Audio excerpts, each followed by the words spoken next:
And we're live.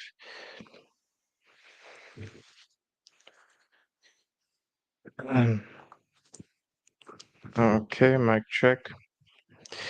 hmm Ah. Welcome, ladies and gentlemen, to the Coin Republic podcast. My name is Shor Bacharya.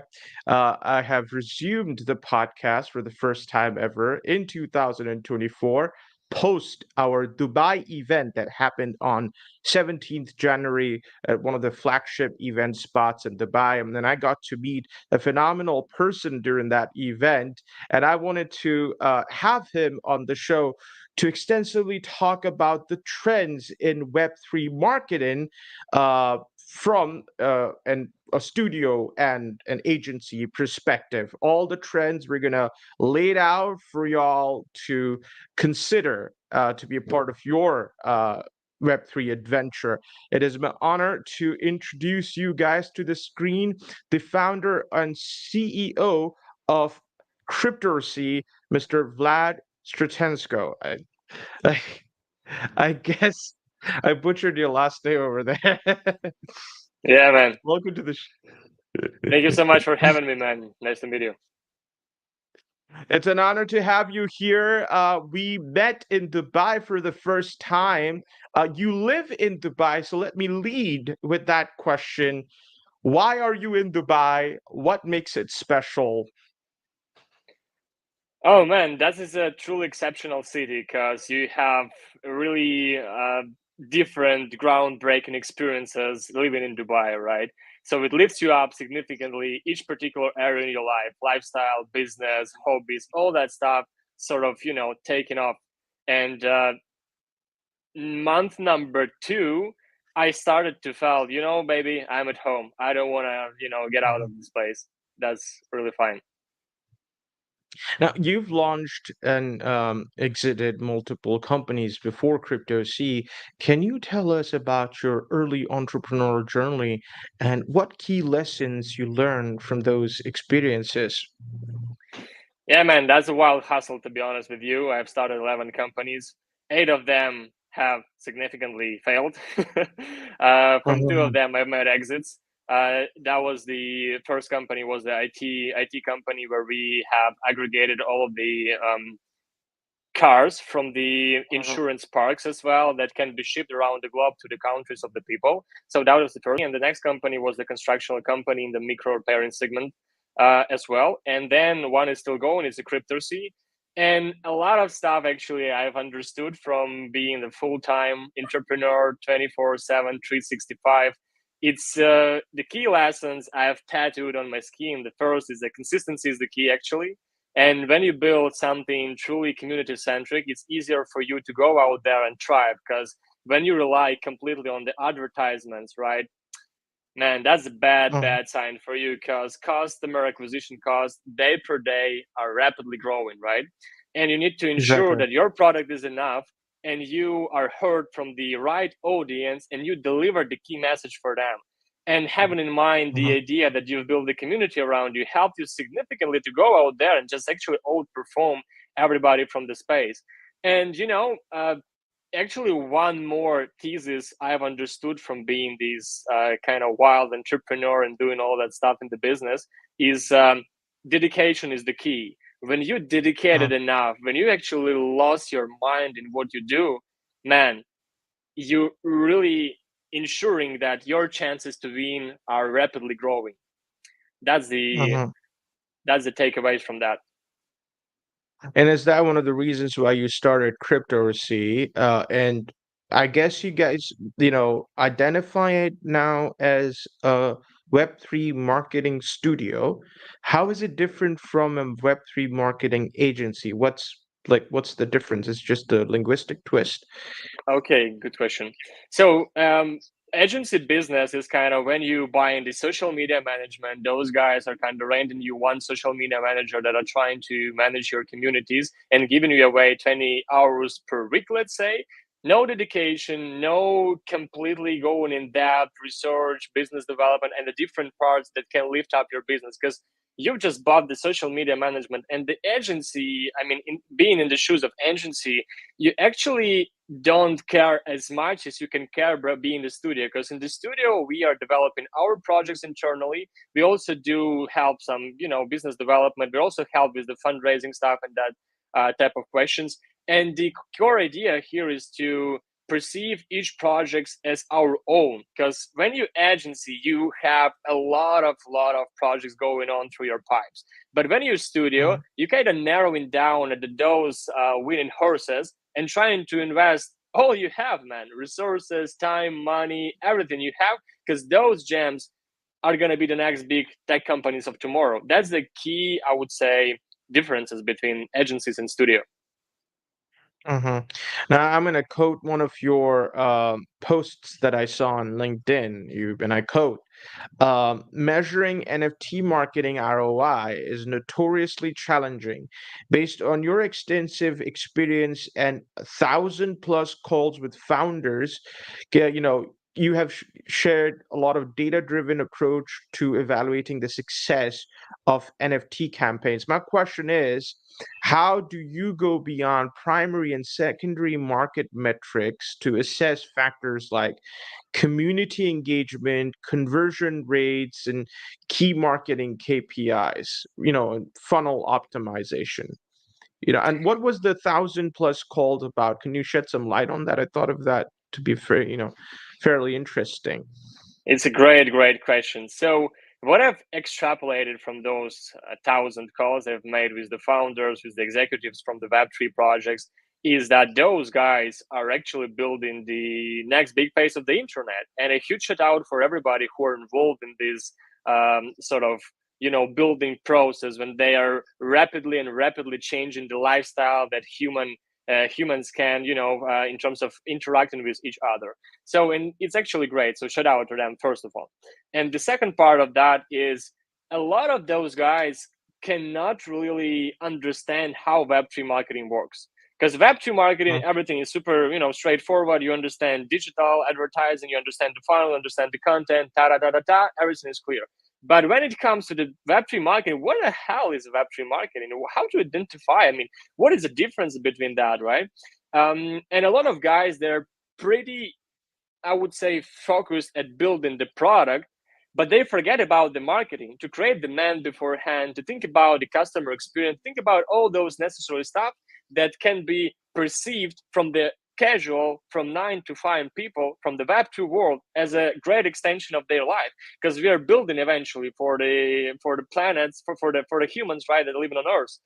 Not for just the degens or for the folks who are flipping on the OpenSea some NFTs and that stuff. So we get to think that you have to integrate Web3 technology on your backend as seamlessly as you can to lift up what? To lift up the customer experience as well. And about the NFTs, first thesis comes to my mind. You need to understand that your perceived value as high as possible. The next question of that, of how you can grow this perceived value, because when you're trying to doing some advertising for the people to kind of buy our NFT, we are going to have a limited launch. We are pretty much, greatly, our team is the best, all that stuff. It's just the phrases that you are putting out there. But when you think about the core idea, and I mean, Web3 native people, they are not inherently against advertising. You need to understand that when you are trying to catch somebody, right now they are feeling as a victim because you are chasing them. But you gotta flip the funnel to ensure that people come into you because you have something valuable to offer. And when you nail this key value components and you are putting the value out there, those people are starting to come to you all of a sudden, because guess what? Right now, they are in the position when they have more incentive to come to you, right? To grab eventually those NFTs, digital assets, whatever guys you are doing. And we went through dozens of launches with the NFT projects. The recent one with the Landshare is the RWA project, where we have integrated NFTs in their incentive campaign to make sure our marketing launch is pretty much built upon the gamification, is super entertaining for the people, because the NFTs, they really can shape the experience. Because think about the let's say incentive campaign when you collecting just the points in the Starbucks. You're buying up the coffee and then what? You just have a points. But let's imagine I flew all the way to Singapore, buy the one piece, buy, let's say, 1 cup of coffee and left back to Dubai. But if I have an NFT, right, I can trade this experience for those guys who live actually in the Singapore and give it to them to their own chain interaction transactions. Because I don't care about, being some sort of casual guest at the Singapore's different, right, Starbucks, coffee shops, and so on and so forth. Of course, that is the rough example, because you also can have the Starbucks in Dubai, all that stuff. You can exchange it for the value. But I'm just trying to tell here the main value of the NFTs, that they can ship you the real experience that can be minted on chain without, sort of caring about that will be rejected, that will be faked, and all this type of stuff. And when we have implemented in RWA, such as a really serious topic, when you have a securities, those guys have to go through the KYC, you have to get a credentiality to invest in these RWA kind of projects and their underlying products. It's really boring, because people want to have a Lambo overnight. What are you talking about? The KYC, the credentiality, they want to have a fast money. That's why crypto is famous, right? And we have integrated the NFTs there. We've got more than, I think, 10,000 participants and the minters and the NFT holders. And we saw incredibly high peak of attention coming to us, just because we have differentiated from those RWA boring brands that were, pretty much in these ads campaigns, in these tags, long reads, that stuff. People want to get entertained, isn't it? I do want to extend on measurement models. Now, traditional attribution models don't always work well in the multi-touch point, permissionless nature of Web3. What do you think? What innovative attribution models are you personally exploring for, accurate campaign performance measurements?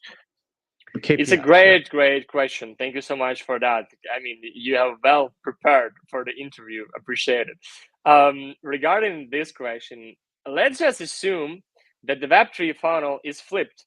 We don't have still this vertical funnel when you have the lead magnet, you have a tripwire, you have a front end product, you have a back end product. You're putting $1 out of which you'll have, let's say, $10 in a super easy tractionable digital manner, right?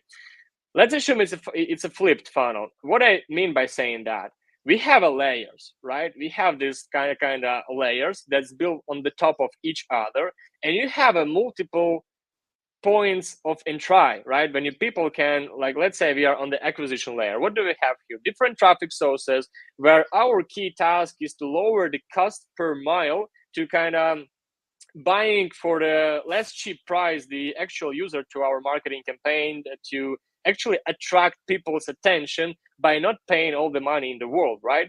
And then we have a different layer. Let's say it's going to be activational layer. When you have different entrance point, like it's a community member, it's the incentive campaign, it's the call to action, it's the reports. How are you going to track that? I mean, are you kidding me? It's not that easy as it was in the Web2 marketing, when you kind of, in the digital way, understand, okay, conversion, let's go. No, you build the garden in the Web3 with all the underlying layers: acquisition layer, activation layer, engagement layer. Then we are going to revenue layer, and then the last but not the least is the retention layer, where you kind of ensuring that guys come into your garden, right, and then can interconnect between those layers without your pushments, right? Without you are pushing them forward to do this first, then that second, then this third. No, they kind of free to do whatever they want, because you as a gardener, you've built the atmosphere for them where they can learn about the product, they can buy the sales liquidation offer, they can go out there and kind of read your blog, they can go and buy the token from the market, they can research a bunch of KOLs or, let's say, ambassadors programs, and videos, let's say the breakdowns of your tokens they've made to kind of spread out the word about what you guys doing. They can go and make a subscription to your product to kind of use it, understand whether it suits them or not. So the Web3 funnel is actually flipped, and you have to understand that there is an ocean, right, with the different layers of the pursuings that we have on those layers. So you have to understand you are just as much effective at each of those layers as you can. And by measuring the conversion rates at each of those layers, you can be really valuable marketeer and driving the exceptional outputs. Because right now, what we have in the Web3, those guys are buying a lot of influencer shillings, spending in thousands or hundreds of thousands and millions of dollars, right? And just sitting in there carefully and trying to wait for some results coming to them. But it doesn't, work like that. Instead, you have to build the garden, like I said. Mm. Now let's talk about on-chain metrics. How does that fit into the equation?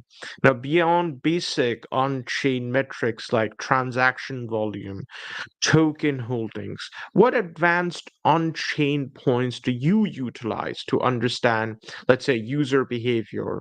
And do you use that to make informed marketing decisions? Yeah, sure. This is a great question. So beyond just the firm, let's say the solid metrics where you have the transactions, where you have the frequency, when you have the average value order, that type of stuff, you also have a stuff that, let's say, user-generated content, which is huge because it unlocks the virality. And the more users going to put out there the content about your brand, guess what? These are not going to be for you to cut through the noise. Let's say we also can measure the a value is being accrued by affiliates, right?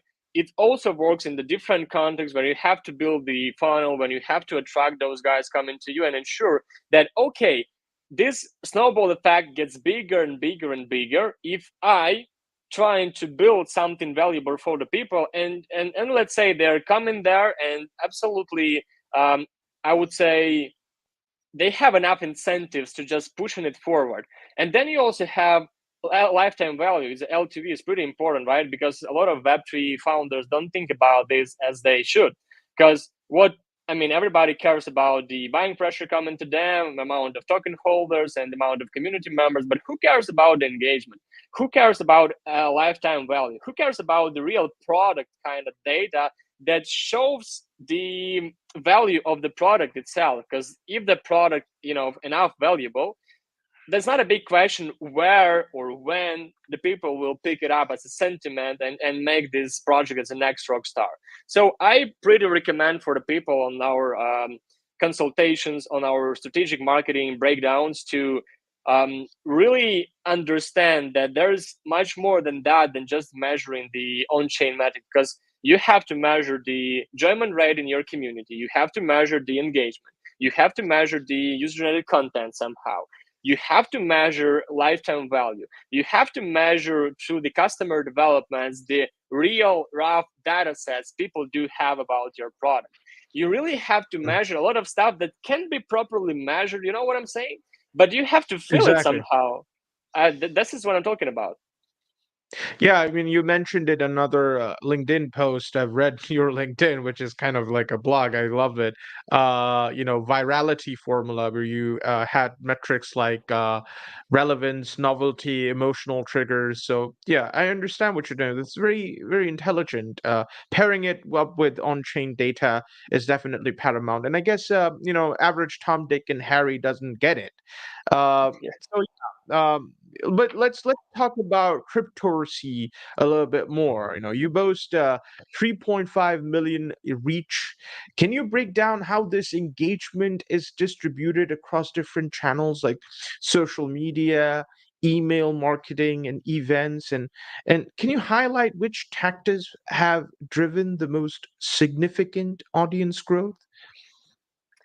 Yeah, sure. Really intelligent question. So regarding the approach of how we can operate to ensure that most of the outcomes coming to us is the omnichannelity. When you go out there, not just using the Telegram as a primary method of communication with your audience, right? But when you go out there and trying to understand, okay, crypto Twitter we use for these purposes. Okay, Telegram channel where we are going to, let's say, sustain 80% of our community, we are going to use for that purposes. Discord server gonna be nailing those particular goals we are setting in front of us. And then we have a Medium blog, then we have different sources of communication with the people, and we gotta understand what is the final goal of each of them, right? We have it in our marketing strategy. And then by understanding that first step for the truly exceptional launch, you have to ensure you have enough attention. and how you're going to conquer that attention, how you're going to look up the virality, like you just mentioned, right? One of the formulas I've mentioned, the LinkedIn. So we need to understand what is the virality, right? And the virality is, as I actually think about this, is the when you're covering up enough attention of your target audience, when you're covering up the humans' minds that can really go and try to test your product, they are your target personas. And what does it mean, right? It actually meaning that you should lower your CPM costs when you talk about the relevancy. When you talk about the novelty, you should, inspire a lot of insights coming right from, let's say, digesting your content or watching some videos, all that stuff. And then in the end of the funnel, you also have this emotional sentiment where you have the long lasting relations with the people as well. So and regarding the key approach we have here is the when you get the attention, then you have a spectrum of methods of how you can utilize this attention. Um, Mm. and when you sort of nailing down the key brand essence as your storytelling, as your branding part, what you should really talk for the people to get them hooked to your marketing campaign. I'm not particularly talking in a bad way. I'm talking in a good way, because you have to, like I said, make some value come into their corner as well. But this is really interesting part when you think, okay, we need to have attention, we need to lend this attention to our funnel, we need to convert this attention, we need after the conversion actually ensure that those, like I said, attention is the last longing, and kind of turning into the real relation with the people that can be your super users. And those super users, trust me, they can actually flip the whole funnel for you. They can turn around and do a lot of crazy stuff with your project to kind of ensure you are grow as rapidly as you can. Because right now in the community centric era, you cannot like build everything by yourself. But if you are connected and the well kind of build those relations with the community, they can be your marketing department on steroids. Great. Newsletters in particular, let's talk about that. You have 5,000 engaged newsletter readers at the moment. Can you share a specific example of how you leveraged reader feedback or data insights to significantly improve the content or, delivery of your newsletter? Did that lead to deeper audience engagement? Let's boil it down to the essentials, right? First, what do you have to ensure? That you build not for somebody, you build with somebody, because it's a different perspective of reading the Web3 thesis, right? You're building with them. So we are just gathering up a lot of feedback from the people, what they really want to read, what do they really passionate about, and we are trying to extrapolate that and put that to the headlines of our blogs and the newsletter kind of contents, right? After this, when it's live, right, we are just checking the casual metrics, the open rate of how the penetration kind of came inside the people, right? How good enough we are at nailing down the something that people are really passionate about to read further. After this, we should understand, okay, how big is the percentage of our conversion rate to the call to actions? How many of those people just kind of connected with us on the community? How many of those people followed the steps we have proposed them to follow? How many of people said, Vlad or the Cryptocurrency team, that was a great stuff, and I'm truly, truly inspired. I'm going to do this, and that after reading this. Because for us, it's not just about newsletter having as something pretty outside of the marketing of our brand. This is something, as we have a part of that in the Cryptocurrency DNK identity. We have the long read format there for the people who want to get supplied with the leading information and the leading methodologies, hacks, and tips in the Web3 that are working right now. And then we're just gathering the feedback. Was it insightful for you? How did you feel by, let's say, read this particular point? What are you going to do Mhm. after that? So we just kind of have this dialogue with the people. It doesn't matter you have the Web3, Web55 brand, or Web1, just having the conversation with people and carefully asking about what exactly you felt or what exactly inspired you to, like, let's say, do something afterwards. Mhm. Now, you got about 3,000 projects in your ecosystem. Now, how do you avoid information overload and ensure that only the most promising and innovative ventures get prioritized for community exposure and potential collaborations? And while you answer that, could you give us a couple of examples of premier projects on your ecosystem? Yeah, correct. So regarding the stuff of how we can ensure that we have a pretty good penetration of the information we are putting out for the people in our ecosystem. We in the cryptocurrency, our marketeers who are kind of building a lot of blogs in our marketing strategies, they are filtered themselves. So we are filtering all the bullshit from the real meaningful stuff. Then we are gathering up a lot of data when we found out, okay, this is the meaningful stuff. We are going to launch that and write a little bit of content around this topic. So we kind of approach this scientifically. When we have the hypothesis before getting started, when we have some sort of implementations and the actions, then we are doing some reflection on that, what we've achieved, what we got, and so on and so forth. And then we are optimizing. This calls scientific approach.